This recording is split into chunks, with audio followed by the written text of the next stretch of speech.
E गुफुरा candle ओमफ्राय खायमाया आलारि बाथि देस्लायखौसो लगायग्रोगोन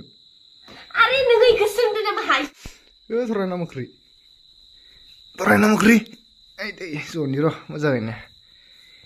बा गावखौनो बिराद गोरों होनना सानदों आरो दायो मबाइलनिफ्राय नायना लिरनायखौनो एसाइनमेन्टखौ मा मबाइलाव नायना लिरा माबा बे मुखस्थ' लिरनांगौ नामा एसाइनमेन्टसो ना बा हैस गोरोंलै मानसिया दे होमबा गोरोंबा नोङो दा फरायबाय दंना फरायबाय थानाय समावनो आं नोंनाव मोनसे कुइसन सोंनि ओइनो बिराद भुल दे खोनासं दोनथ' आंनिखौ खोनासं नै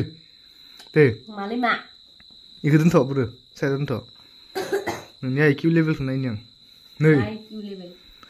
नै मबाइल गंसेया इयो नुना नुवाखै आं नोंनि सोंनायनि फिननायखौ होनो बासो गारो खोनासंना नोङो माने दुनियायाव गैगोन जोंगोन इयो ओइ गोरों मानसि इदि नाना दे नै इ मबाइल गंसेया मम केन्देल ओमफ्राय इयो आलारि बाथि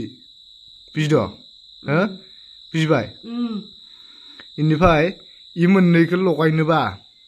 माबे मोनसेखौ लगायग्रोगोन नोङो दे अर लगायनोबा माबे मोनसेखौ अर लगायग्रोगोन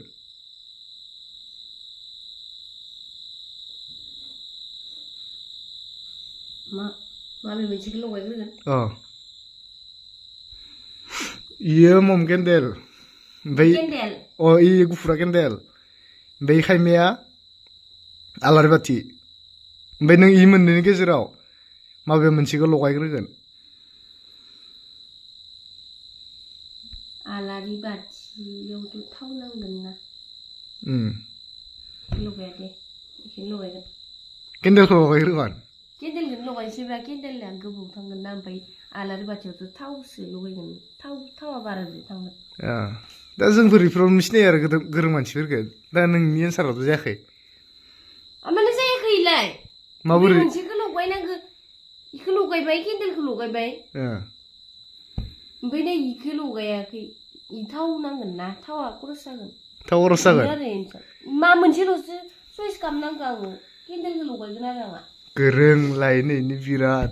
नों इ मोननैखौ लगायग्रोनायनि सिगां देस्लायखौसो लगायग्रोगोन आरे नोङो इखौ सोंदो नामा हायखौ खोन्था इखौ सोंदो आरो नोङो माखौ लगायगोन इनोथ'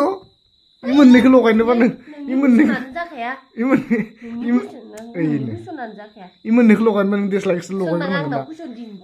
देस्लायखौ नों गोसोआव लाबोनांगोन ना आरो मिथिखागौ देस्लायखौ सुखाङाबाथाय एख' बुजिनो हाखाया होननानै दा नों इखौ सुखांग्रा बुस्थुखौ लगायग्रा बुस्थुखौनो फोजोङाबा इखौ बोरै लगायगोन नोङो एबारनिफ्राय कुइसन सोंबाव